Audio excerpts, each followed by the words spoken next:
welcome to SMPD. Hey. I have my third parent here. Oh. Very close friend of mine. Honestly, a sister Yes. of mine. She's an absolute beautiful soul. Ditto. Ro. Mm-hmm. So, Hello, guys. Remember that I'm going to be famous one day on Tyler Perry's movies. Sorry. this is why I love her. So I wanted her to come in because she really represents 100% what SMPD is and what and the people that I want to help. So you guys are gonna get to know her. I'm gonna ask questions pretending like I don't know, but a lot of the stuff I already know. So hi and welcome, Ro. Hi. So And thank you for having me. oh, thank you. Thank you for coming. I really appreciate it. So we met each other through our children. Yes, basketball. Yeah. So Basketball. Anytime I meet friends, it's always through sports because that's my kids. That's what I do. It's my life. Yes, So yes. that's how I met this girl. Loquita. Loquita. She's great in Spanish. Yes. So My first language. Let me hear it. tell me about you, right? Tell God. me your story. I know you're not from up north. So tell Yeah, me, Go ahead. Tell me about you. Story. Oh my Where God. you were Tell me born, about. Wow. tell me- So I feel like I am from up north. I was just born down south, Yeah. but born in Alabama, raised in Fitchburg, Massachusetts. Yeah. What do you mean? Graduated from Fitchburg High. Went to Howard University for 1 year, flunked out, and went back to Fitchburg. Decided I hate this place. It's boring. There's no life. There's no diversity. Went back to Georgia. Had no direction. Went to like the country part of Georgia, like Pembroke, Ellabelle area, Savannah area, outskirts of that area. And what happened? Was just doing stupid stuff. And then let's go to Atlanta. So I went to Atlanta, doing stupid stuff still. Yeah. Then ended up meeting my children's father. He was a cool guy. And then had 2 kids from him. And then we were I was doing stupid stuff. Yeah. And was very unstable. We were living in a hotel, and we didn't have money. We were homeless, basically. And then we moved back. My mom at the time, and my sister was like, come back to Massachusetts to get your stuff in order for the kids. Yeah. And so Jayla was 2. Jalen was like 10 months. And I went back there, and then, So I know you're a nurse. Yeah. So tell me about your school experience, being a single mom. Oh, God. Thank you for asking. So I drove Uber during nursing school. My favorite job. I'm literally getting ready to do it again. I don't believe in freaking doing what doesn't make you happy. Yeah. So anyway, so I drove Uber in school, nursing school. I got my core classes out the way online. Then I went to nursing school in Becker College. I lived in an apartment that my ex-mom owned upstairs while I went to nursing school with my babies. And just busted down for 2 years, was only focused on school. And now I'm an RN, registered nurse. Yeah. Yeah. And you're amazing at it, by the way. Absolutely amazing. So right now, And thank you, though. I know that like Jalen specifically, my other son, he plays a lot of sports. He's a very busy guy. Yes. So how do you find the balance outside of taking naps in your car? Because I know what you go through. Thank you. I listen to the challenges, but outside of that, like, tell me about how do you balance it all? I don't. That's the thing, guys. That's my son. Let me see if he said he wants to come over. Oh, he's hungry, guys. That's Classic. So how do I balance it? I don't. Every day, the biggest takeaway from being a single mom, one of the biggest things is that we live a very non-traditional lifestyle. We live a very unorthodox, like things happen on a whim lifestyle. Because that's just, and I have to accept that. And nothing's perfect. My daughter's in night school and partially online night school. Yeah. It's not anything that's traditional, like, oh yeah, you got 2 kids, they're both making all A's, they're, this and this. No. So the biggest part of being a single mom, the biggest takeaway is that we are very unorthodox. We just do what we need to do what we have to do. And a lot of times, a big chunk of my kids' lives were, we were just surviving. Just surviving. I didn't hug them as much as I needed to be hugged. I didn't kiss them as much. They knew I loved them. I was there for them. I was there, present all the time. You're like And tunnel vision, playing like getting with them. things Yeah, done. I was just like in the back of my mind. Many years it was like, balance between bringing them to the park, playing with them. In the back of my mind is like, okay, $300 for the car payment. Okay, I'm not gonna pay this. I'm gonna pay always distracted by just trying to survive. Like I told you, I think I told you before. I remember going to the grocery store becoming a nurse. Before I became a nurse, just going to the grocery store some days and saying, okay, I got $36, 10 in the gas tank, right? Or let's say I have $42, right? 10 in the gas tank, $3 for my coffee, right? Let me get 2 rolls of tissues. They're 99 cents. I was in my head, like in the grocery store, calculating everything in my head. All right, we'll just get this tonight. I'll get them some chicken. That's $7.99, and just that. It was crazy. It was survival. Yeah. Yeah, a lot of times single parents, not even just mothers, but they're just surviving. Yeah. And thankful that they made it through each day. Seriously. That's like some real deal stuff. I don't take single parenting lightly. It's so single parent. I'm a single mom, I'm a single mom, I'm a single dad, that shit is no joke. Ooh, that's no joke. That's okay. That is no joke. Yeah. There is no rest to me in a single parent. There's sleep, but there isn't much rest. Tell me, right, how was your upbringing? And your relationship with your parents? With my parents right now, or my mom? Your parents when you were growing up. Okay, so my mom at the time, that's what I call her. Yeah. Okay. God bless her, regardless. Yeah. I understand. We grew up very poor. I hate that cliche, that traditional. But honey, yes, there was the food stamps, the Section 8, the welfare, the boosters, the drug dealers in my family. Yeah. We grew up poor. How was it? It was having food for a week, then no food for the next few weeks because there was food stamps, and then we just eat everything in the house because we just like, wow, food. Let's eat an oatmeal pie. Let's eat the pickles. What are we gonna eat next? Yeah. Very, very poor. My mom was an addict. So we lived very poor. So how'd it go? Initially, let's see, I was born in Alabama. Then I don't know what happened between 0 and 4. So I was 4 years old, and one time my mom at the time said, I'm going to the store. I was at my father's house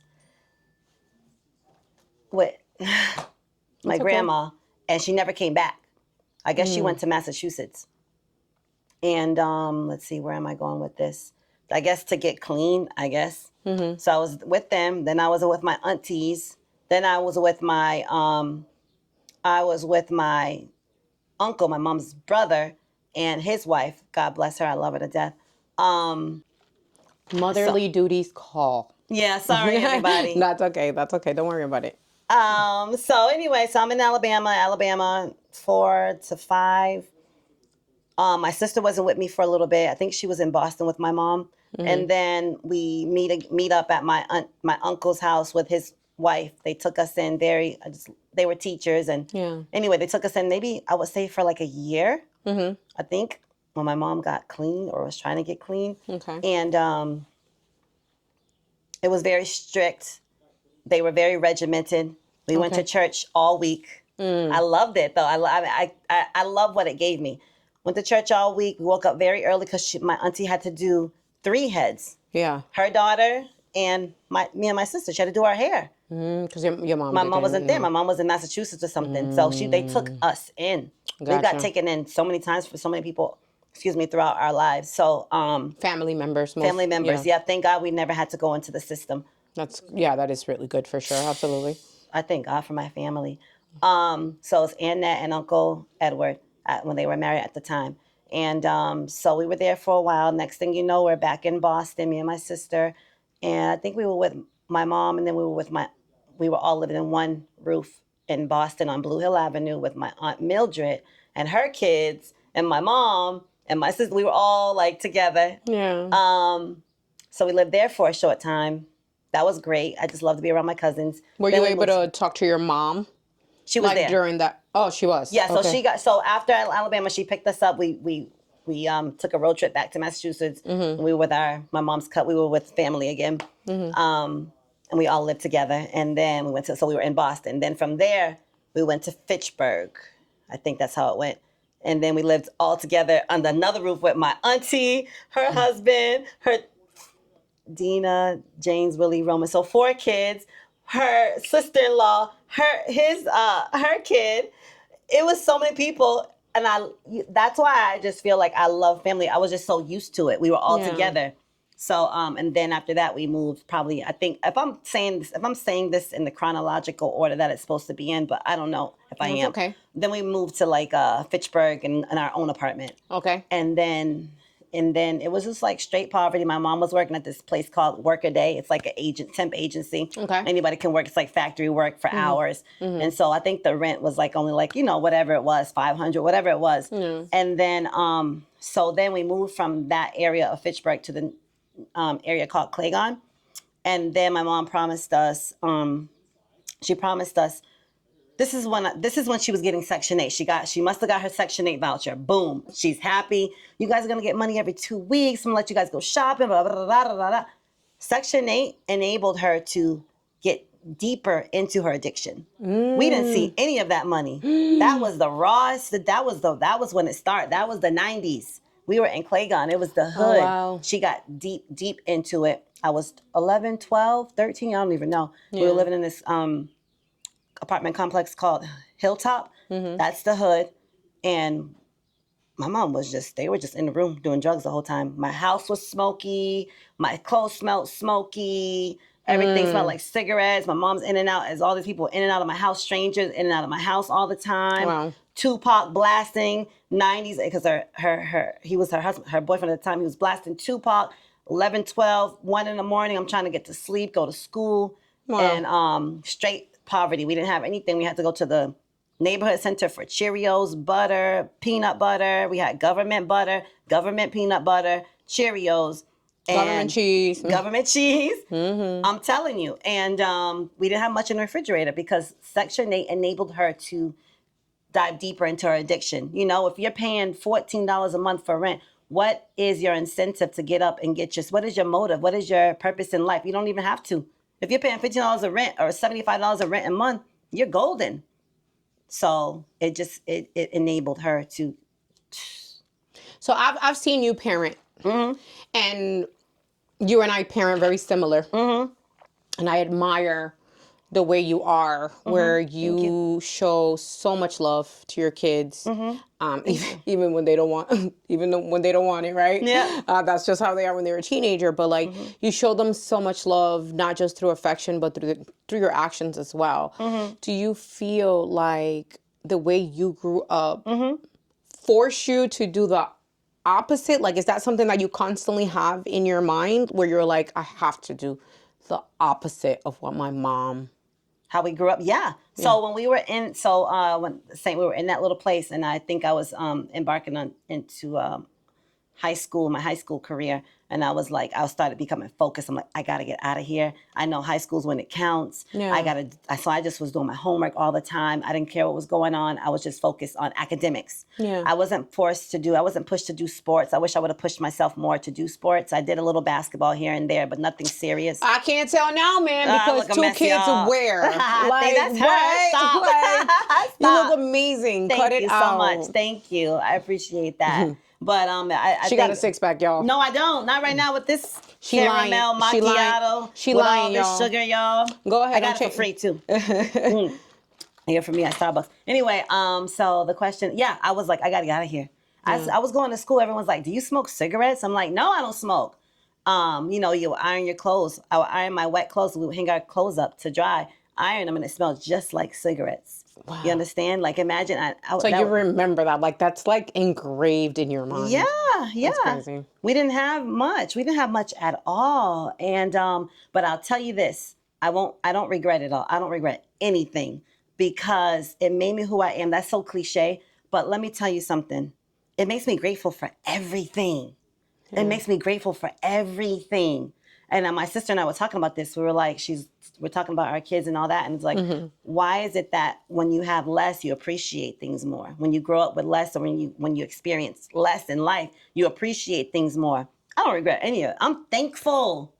I'm thankful for the struggle. I'm thankful for starving. I'm thankful for trying to buy my own school clothes, or having my cousin boost them and babysit so I can get some school clothes. I'm thankful for that whole struggle. I'm thankful for being a single mom. So I told my friend the other day, being a single mom, I feel bad for my kids in a sense, but it's like, it was the best thing that happened to me, because I would not have had grits, grind, hustle.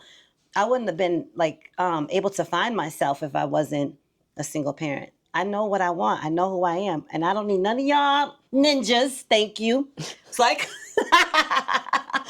kidding. Oh, maybe I'll get married one day if you're a provider. Maybe 55 and older. Little salt and pepper. Just kidding. She's like, little salt and pepper. Just kidding. I love her. But thank you. So where was I? Yeah, it motivated me. So I graduated with a 3.62. Which is not like a 4.0, but I think that's a pretty good average. That's okay. That's an amazing average. Thank you.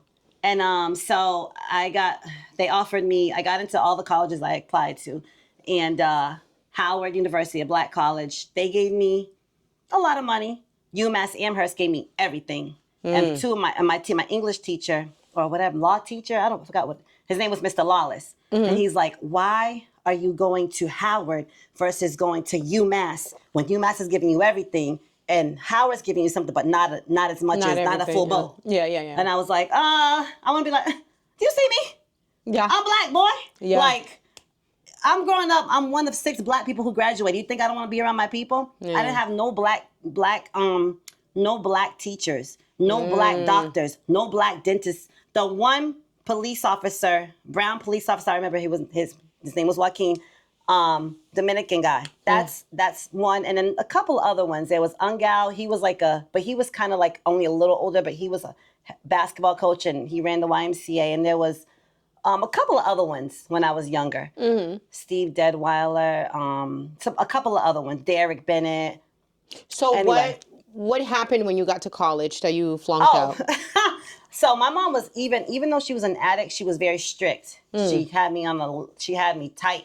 And so I went to school and I'm like, ooh, no mom, no. Yeah. And then all these black fine dudes. I'm like, holy crap. And they all look good. And I'm like, it was just the whole girl. I was like, ooh. And then I started smoking. So that time I started smoking weed. I started drinking. I started smoking weed I don't know why I smoked weed. Yeah. All it did was make me sleepy, lethargic. The next day, slept all day. Probably an indica. Probably an indica. Girl, slept through all my classes. Yeah. Woke up. We would do poetry, write poetry, do all this stuff. Wasn't going to my classes. Going to the club. Just, being with all these men. You know what I mean? Had my whole face. Yes, I did. Sorry, guys. It's the truth. Right at Howard. And they were fine, too. But anyway, Howard was, oh my God. If I had a regret, which I don't really have many regrets, is not graduating from there. Yeah. It was so much black and brown prestige. All my teachers were black and brown, whether they're from Cuba or Ethiopia or any type of place in Africa or Black American or Hispanic. They were all black and brown. I've never experienced that ever in my life. Yeah. There were people who looked like me who came from parents who were mayors and governors or wherever they were from. Yeah. They looked good. Elite, they were black elite. Black elite. Yeah. I didn't see any of that growing up. I'm sorry, y'all. I love y'all. People I grew up who were black and brown were crackheads, drug dealers, boosters, or had a lot of kids. I didn't see that prestige. Yeah. So I stepped back and I'm like, I went to campus and I'm like in my little pajamas and sweats and these girls are like going to class decked out. I'm like, whoa, like you can afford Gucci? Like you come from, like that was just a whole different world. I don't care about labels, but it was just how these girls presented themselves. Yes, how they took care of themselves. They valued themselves. They were taught to value themselves. Yeah. And I wasn't valuing myself down there at all. Yeah. And so, but I've never seen so much prestige and for people who look like us. I think that's very important because you need to see that to know that there's a way you can do it too. Yeah, you for can, sure. You know what I mean? Yeah. Absolutely. Like I love the point. Yeah. That's what you want, right? Yeah. You want your example, the whatever's around you. Mm-hmm. You know, I mean, right now you're doing everything that you're doing, right? Your kids are looking at you. Mm-hmm. Right. They don't have an excuse because you came from nothing and you've made it, right? Making it still. They Thank could you. never say, I can't do this Right. because it's too hard. They're not even able to use that word in my house. We've made it easy for them. Right. Made it so easy for them. That's One right. of the things that I struggle with as a single mom myself is with Caden, he's a little privileged, right? Yeah. So one of the things that I sometimes almost want is to make him struggle. Yes. That is it. I want to make him struggle. I need him to feel struggle. Feel something. Yes. You're right. I'm trying to tell you. I was Yeah. just talking to my sister about that. Like, Yeah. why she told me her 2 sets of kids. One, this before she became a nurse. Yeah. And they're like, well, they were fine. These other kids that she has, they got the this, the that, and they're comfortable. Yeah. I don't think that you learn. I think you learn and grow most when you're forced to be in uncomfortable settings. Okay? Absolutely. So it's I like, agree. I wasn't comfortable. I always was on the drawing board like, okay, like I want to look cute for the first day of school. Well, better work at Market Basket because mama ain't getting jack. You better go babysit for your cousins because she'll go get you the clothes if you babysit for her. Yeah. That was it. What is the most jobs you have? I have that question for you because Oh, I love it. for me it was 3. That's the most jobs I've had. You only had 3 jobs in your life? No. At a time. Oh, at a time? Simultaneously, all at once. That's the most I've ever had. Honestly, let's say with kids or without kids. With kids. With kids, I honestly, it was always just one, but I Okay. was always like doing trying to figure out some side hustle. Like right now, I'm gonna continue like the juice business and everything, but like it's always a like trying to figure out side hustle. It was never like 2. Like you want to hear 2 and 3, like one of my friends, like 2 or 3 jobs. No, because my big thing with my kids was whatever. Spend time with them. I wanted to be with my kids. So I did overnights and they would slept in my sister's house most of the time. But I wanted to be present for those kids. So yeah. Yep. And you've done an amazing job because I know both of them and they are absolutely amazing. Thank they're you. actually my children. I just let She let me I borrow let her borrow them. They're amazing. They're respectful. But what I love about them is they are self-advocating. Like they advocate for themselves. Thank you. They speak up for themselves. Yes, thank you. respectfully. Thank you. I hope so. And that is an amazing thing. I met you, I'd say maybe like 4 or 5 years ago, maybe. That happened fast. Yeah, that happened. That actually did happen really That fast. went by fast. Like oh my gosh. One of the things that I'm curious about, right? Go ahead, girl. And again, Give me some raw I already know. questions. I already know this answer. Oh gosh. One of the topics that we spoke about here was child support. And I think there is a misconception on what most parents receiving the child support do with the child support. I don't know if you've seen the episode of me and my co-host Pierre where he mentioned he felt there was a requirement for the parent who's paying the child support to have a sense of a level of monitoring where the money's going. How do you feel about that?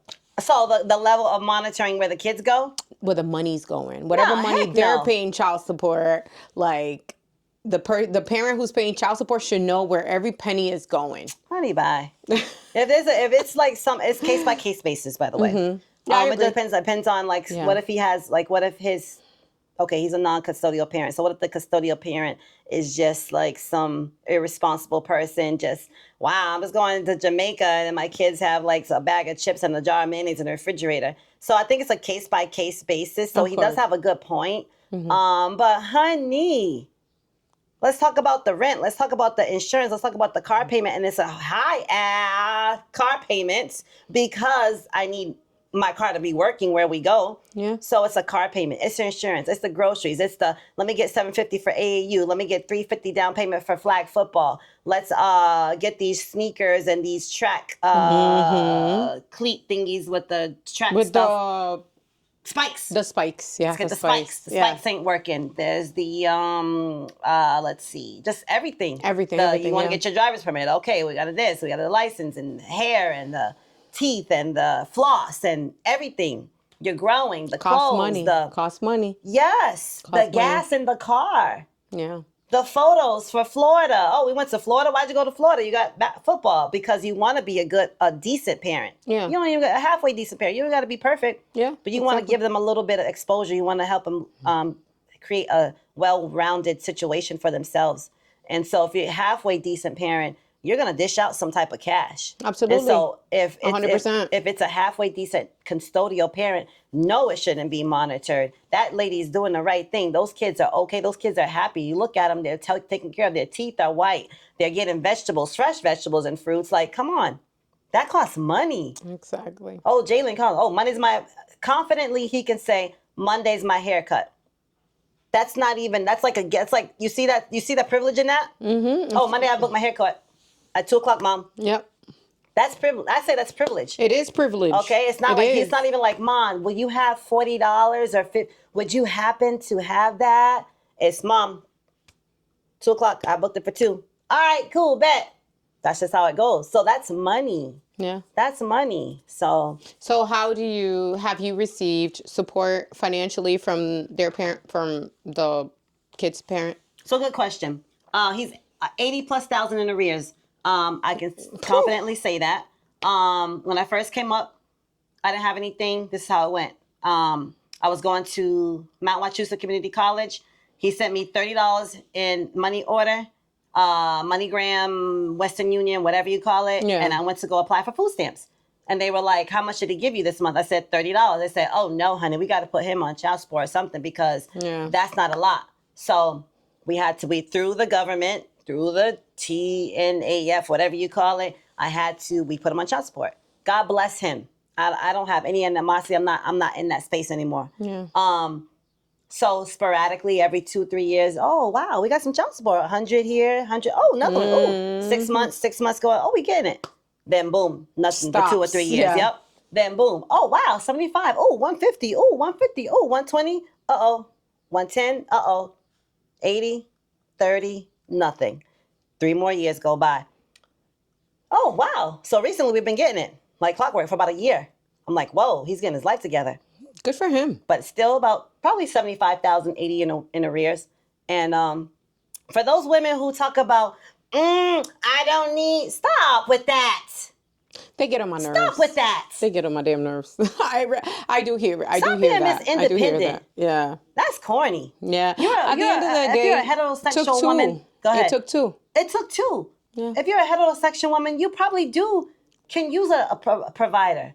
Stop getting so high up on yourself where no one can even can't even come inside. Come on now. Those kids need that sometimes. They need a little balance. It's tough. It's tough for me to go, bring the dogs out, go mop the floor. Why do I have to repeat myself? Sometimes if there's a father figure with the bass in his voice, go, you heard what your mama said. That's all you need. The deep voice took me out. You heard what your mama said. Honey, that's all you need. I don't have that. So I'm in the house cussing, whatever. Like, these kids get this mouthpiece. So you brought up a good point. We spoke about discipline here too. Like, do you find it, it sounds like no, but do you find it a benefit to be the only disciplinarian in the house, or do you feel like there would be a benefit to have another? And especially in the event that the other person is not their parent. I love that. That's a good one. So stepfather. Yeah. For all you stepdaddies of America, thank you. Thank you for what you do. No, seriously though, like you stepped up and if you love another child unconditionally, meaning that you love them, you are spending time with that child, regardless of what even happens with look at Carlos. Carlos, I love you. Thank you for taking care of Caden the way you do. Yes, for sure. Because that's what I really love most about him. Yeah. So yes, that's necessary. Yeah. It's emotionally draining. Just going, why ain't this clean? You didn't do my dish. Like, It's a lot. Yeah, you need that. What women? I think that two-parent stable households are way better than one parent. However, with one parent, depending on the situation, those kids learn maturity. They mature really fast. Um, they learn resilience. And things I of think that Caden nature. is an He's mature. above average for his level, for his age. He's extremely mature. Yeah. Like you put him in a room with a bunch of 17-year-olds, and you're like, what in the world? Like, Why do you think I take him? I take Caden. I'll take Caden Yeah. any day because I literally have no problem when he's with us. He's not annoying. He carries himself very well. You did a really good job with him. Thank you. He is mature. He is just in his own lane. He's not corny. He's not annoying. He's just You didn't meet him when he was 8 years old, girl, because he was annoying. Girl, Jalen. Caden would be all up in your face. Really? Can we play? Like, I'm like, what you want to play, Caden? Like, we just finished playing. I know, but I still want to play. I'm like, oh my God, what do you want to play now? Like, I don't have the energy. Like, and it, like you said, it's difficult because you want to be present. Yes. I skipped law school because when I was like, okay, when he turned 7, I'm going to go to law school. Yeah. You know what I mean? And to hear him say, so you're not going to be able to be at my games anymore? Ooh. Because it was going to law school on a part-time basis entailed me having my own place in Boston and my son staying with my mom. Oh yeah. So I was like, Good person, but yeah. I can't do it. It's having your son tell you, I don't want you to put me to bed. I want grandma to put me to bed. What? That hits you different. Wow. That hits you different because you're like, oh, wait a minute. Something's not right here. Right. You know? And He's looking at her like the mother figure. Yeah, exactly. Even though she's grandmother, but she's good grandma, lady. and that didn't affect me any. I was actually okay with that because my mom raised me. You know what I mean? And my mom was not a perfect mother, but she was a very loving mother.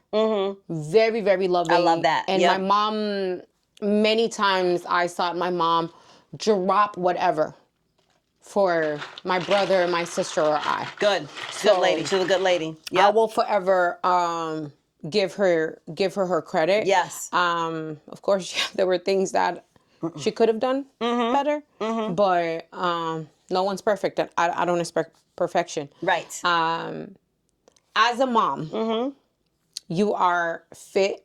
Thank you. The gym is important to you. Yes. We have that in common, which I love. You're a health nut. Yes. That being said, it's expensive Okay. to do self-care. Yes. So, is there ever a time where you feel you have to pick between taking care of your babies and taking care of yourself?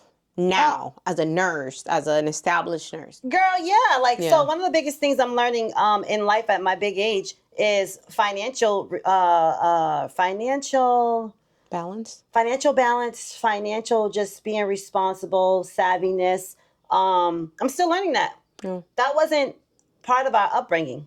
There was no budget. No one at the table doing a budget, creating a budget. Financial literacy. Financial literacy. I'm financial literate. Financially, oh my God, why can't I think of the word, guys? Just responsible. Yeah. I'm still getting there. And I have to concede that it's crazy sometimes. And it's just because I have to I'm still learning. Yeah. I have a lot of knowledge about finances and IRAs and, investing and this and that and 529 and just all this stuff is there. So now don't be stupid. Apply it. Apply it. Yeah. That's with anything. Yeah. You got the knowledge there. You better apply that junk. So Yeah, I need to get rid of my Amazon card like ASAP. yeah, you shop. Shopaholic, but she's doing it. She's a shopaholic. I shop a lot. Amazon is like my best friend. TJX is my best friend. Is that an outlet for you though? Is that like an outlet? Shopping? So is that shopping an outlet? is an outlet for me. So I've learned to become, as you know, I recently lost a very close a close friendship. Yep. Of 20 something years that hurt me. Yeah. Oh yeah. A lot. God. So like, when I found like our little group was everything to me. It meant the world to me because being that my best friend is like very, she's isolated. So like with you guys, it was my outlet to where like if I needed to go to the store, Yeah. she was the first one that was gonna be down. I You know what I know, mean? I know, that is so because cool. I knew you were always busy, Yeah. and then Always busy. Ugh. Steph was always busy with the and then the baby and everything. Yeah. Like it was a lot going on, but like the love. The pureness of the love that I have for her, Yeah. not had, because I still have a lot of love And for I her. love that.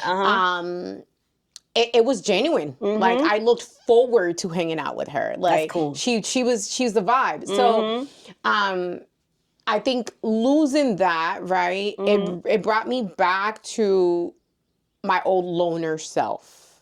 Yeah. I've become a loner. In the past. I've been a loner in the past, but like I think when I go through things, You distance yourself. I have to distance myself. A lot of it is because being an empath, like I want to be able to not pour my mess into anybody. Right. But I'll take anybody's mess on. I know. Like I'll take like, oh, that's going on with you. How can I help you? I know. Like Yeah, that's who that's I what am. you love. Yeah. But It's really good. I don't want to pour my mess on nobody because I feel like it's too much of a burden. Like I don't want to do that to you. So like I go into my little shell and I hide and I don't come out. Yeah. I don't come out. Like I literally don't come out. So like, with streaming, that has been an outlet for me to keep my mind busy because I hurt.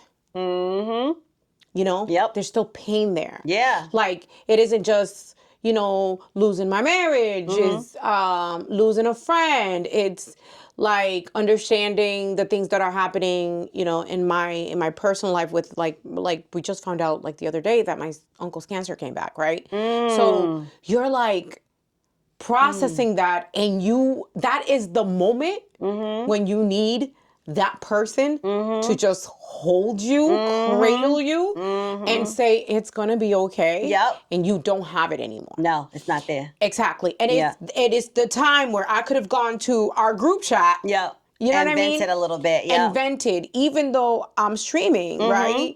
A lot of these people, I don't know for that long. Right. You don't really know them. Right. You know what I mean? So that's kind of cool too. The same thing because you can kind of be yourself. You can be, you can be free. Yeah. And there's no judge. There's no one's gonna be like calling. You know what, girl? Like there's not. They don't really. And one of the things that it's funny because when I stream, one of the things that we always say, we listen and we judge, right? But we judge with purpose. We judge with, to either hold you accountable if we have to.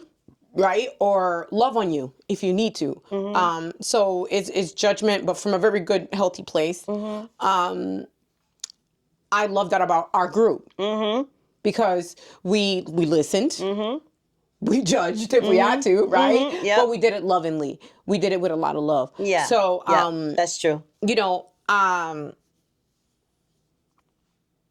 think every woman, every guy, especially as a single parent, you don't want to pour your ills, your bad, anything that you're going through onto your children. Like that, you want to avoid that. So you really do need an outlet where you can just go and like, hey, by the way, I'm having a shitty fucking day. You know what I mean? Yep. Excuse my English. Like the gym is that for you. Yeah, the gym. It's your mental ward. That's for you too. Yes. It's your release. It's whatever it is. 100%. 100%. And whatever else you got. You got fitness goals. I remember you were telling me you were trying to take it up a notch with the weights and stuff like that, Well, a lot of it has been like, okay, so what? 80% is eating. 20% is the gym. Yep. The gym is only 20%. A lot of people don't comprehend that. That's why she got abs and I don't. I don't have anything right now, y'all. You see this fupa from this? She lying. It comes. A lot of it is me, like my time. And again, it isn't because I don't have time. It's because mentally, I don't want to pause and face what's hurting me. Exactly. That's a good thing. So fitness does that for me. That fitness and just keeping, honestly, like their sports and their lives it saved me from a breakup I went through. It saves you. So I'm a firm believer, and of course you have to create a space where you can just let your emotions out and get that out. But I'm a firm believer in keeping busy or a little semi-busy so that you could, it's like a coping mechanism. It is. Who wants to, I know this lady, her son passed away, he killed himself. And she went back to work maybe the next week. And She needed that. exactly. I mean, people were like, why is she at work? What do you want her to sit in the dark corner and cry the whole time? That's not going to do anything. That boy's gone, not coming back, sad to say. Yeah. It's not going to solve any problem. She's going to grieve, obviously. Yeah. But it just takes a little bit of the edge off. You know what I mean? So it's like, we got to go to this game. We got to go lace up the shoes. I got to huff and puff. And go. Like yesterday it was like we had to go to flag football tryouts. We had to, from there, Jalen wanted to go to the gym. So we were out. I didn't cook dinner. I didn't even go to the gym or anything like that. It was just him. If Jayla's got her nails going on, we got to prep the house for that. So I like that. That's good. That's always, outlets are good. Yeah. Versus sulking in whatever problems you have. Of course, it's really good to address and get that out. I'm a firm believer in getting those problems, voicing your issues, therapy, talking to someone. Just get it out, because when you talk about something, it pulls other stuff out of that. It pulls stuff you didn't even think you had in there. Therapy, y'all, or a best friend or a sister or a brother or a cousin or someone. I talk to my dogs, like I said, but get it out, get that out, pull it out. You will sleep better and speak your mind. Your mind. But fitness has done so many things for me. Fitness has given me confidence. When I was growing up, y'all, y'all know, because y'all was some of them, calling me Tar Baby and Ugly and Crispy. Oh, wow. And let me tell you something. When you don't have a dad to tell you he loves you, and your mom's in the room smoking crack, then you going and looking for boys to have sex with or whatever you going. You're looking for that love in that all you the didn't wrong get. places. Yeah. Because you called this, you're the dark person in the room. You're thinking your skin is ugly. I used to, scrub my skin to make it lighter, because I grew up in Fitchburg, Massachusetts, where they chose light or white. So what fitness has done for me was giving me the confidence that I've never gotten from my mom or my father. And that's what fitness does. So it's very personal for me. Yeah. It's beyond that. It's beyond just looking good. You know what I'm saying? Exactly, it's beyond that exactly. shit. It is it's beyond that, for sure. But it also puts me in a space where I'm able to have, by 43, I want to really show some abs, rah. You know what I mean? It's so I know you lying because this woman is lying. She's lying, because I've seen abs. But I had no idea that you experienced colorism. Bad. To that level. I had no clue. Listen. That I swear I didn't know. No, yeah, she's because these things come out when you talk. You know? Exactly, yeah. And thank you. Yeah, I experienced that in Fitchburg, Massachusetts. That's why when I moved to Worcester, I was so happy my kids were in Doherty High School, where people look like them. Jayla, my daughter, someone told her she looked like poop. In St. Bernard's elementary school. I'm calling it out. I don't even care. Because it's you stick out when you're only a few of the brown. They don't mean, they're kids. Everyone's kids. They were my friends. Even one of my closest friends today, who called me dark or ugly or whatever. That is real. I didn't recognize my beauty or who I was probably till I went to DC first, and then Georgia. Yep, that dark was beautiful. And they were like, well, damn. Yeah. Would you look at that? Thank you. Thank you. So I still struggle with my insecurities, for sure, but I'm fine. I'm absolutely in the best space. Girl. You are fine. That's you, girls. Y'all know. Don't let her stand up, y'all. Don't let her stand. Cut it out. Don't listen to her. She crazy. Dominican. She Dominican girl. Puerto Rican. She got that. She got that thing, y'all. She's sitting on that thing, and it's not a BBL. I thought it was a BBL, but it's not. At first, I had to ask her, girl, you got a BBL? That's what. So this is the woman. This is the person who she met me for the first time, and she was so discreet with it, because she did not want to be loud. She came to my ear and she's like, I don't want to be rude, but did you get a BBL? I'm like, no, that's it. That thing sitting up there, y'all. That's mine. She ain't gonna be single for too long. But that thing got a brain. So she got all this and I was just telling my sister that the other day. I'm like, that girl is smart. Smart. She read 1 million books. I love that. I love that. One of the things that I enjoy about you is your positivity. Thank you. I love how positive you are, how you come into like you've been to a ton of events here in my home. And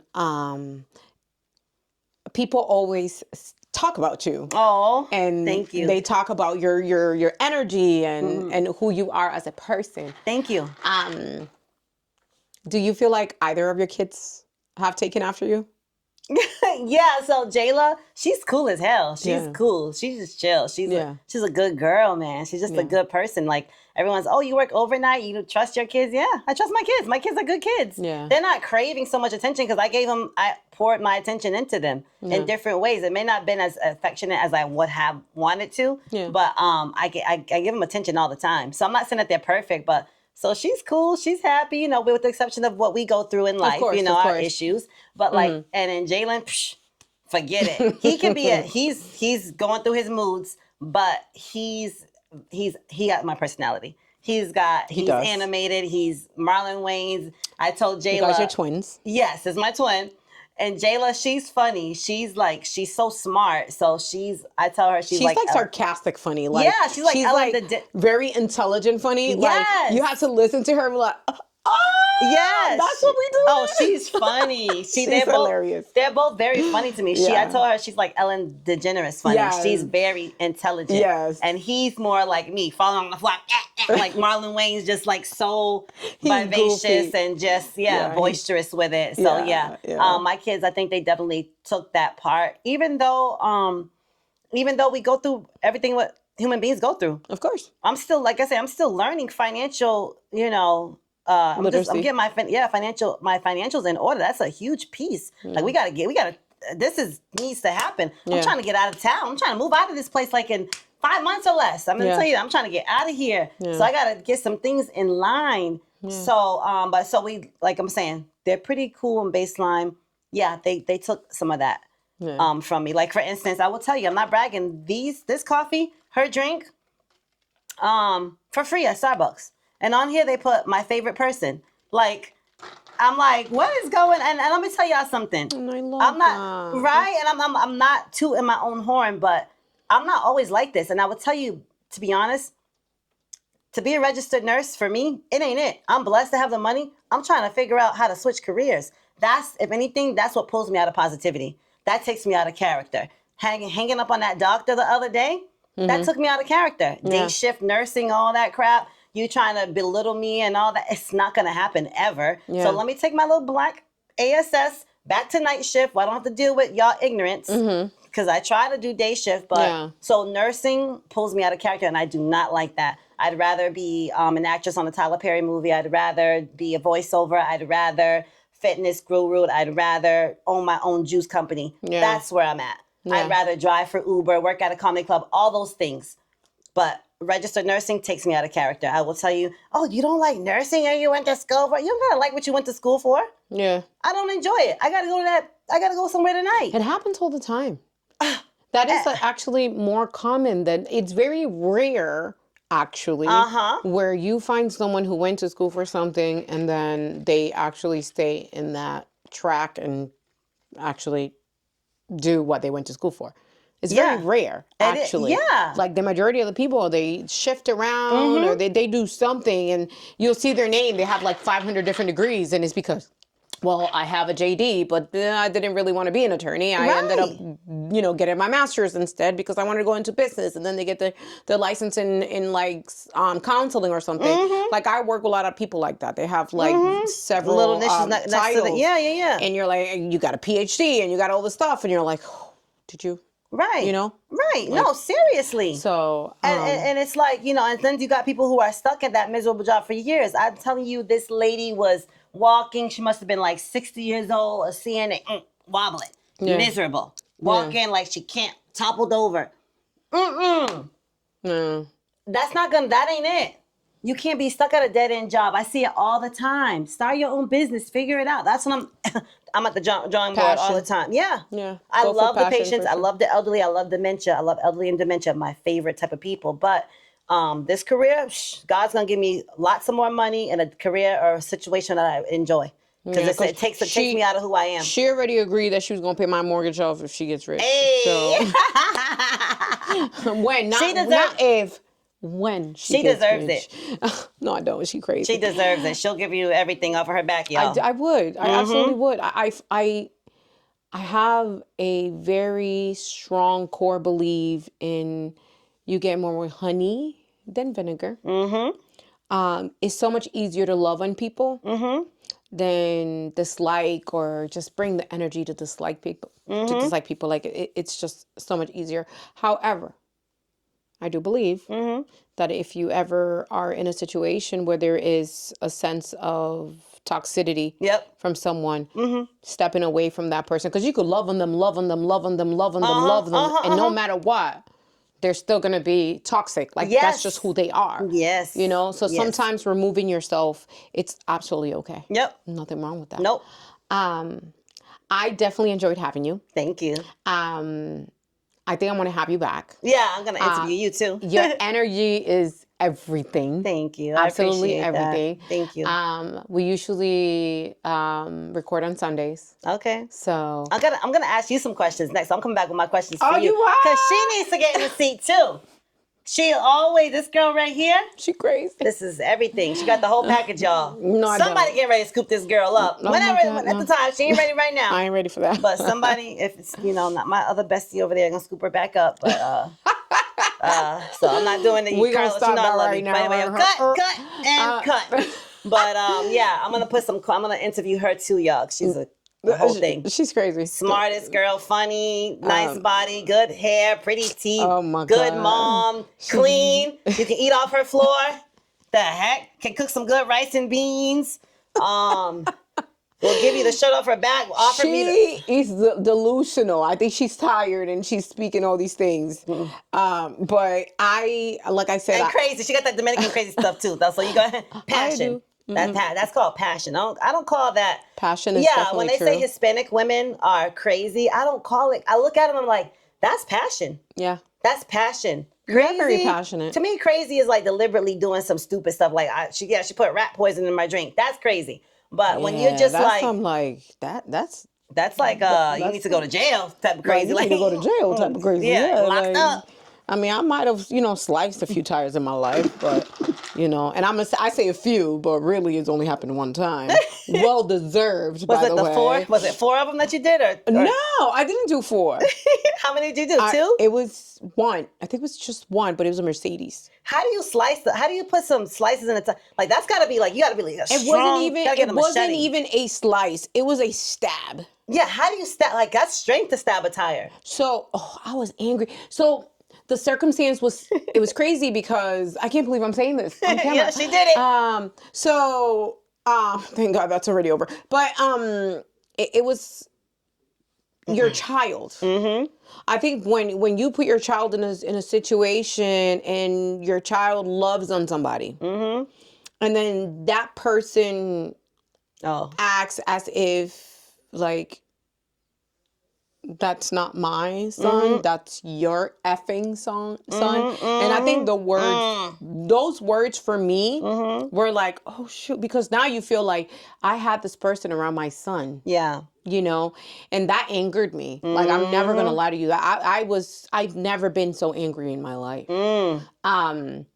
So yeah, I did what I had to do, you know what I'm saying?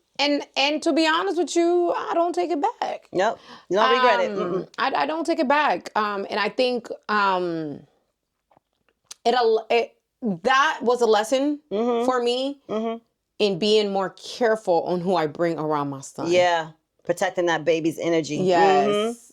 because my son for a long time loved on that guy. Wow. Like loved on him and really cared about him. Never called him dad because that was not, you know what I'm saying? That's never what I looked for. I never looked for that. Right. I simply looked for someone that was gonna love me, that they were gonna love my baby too. That's it.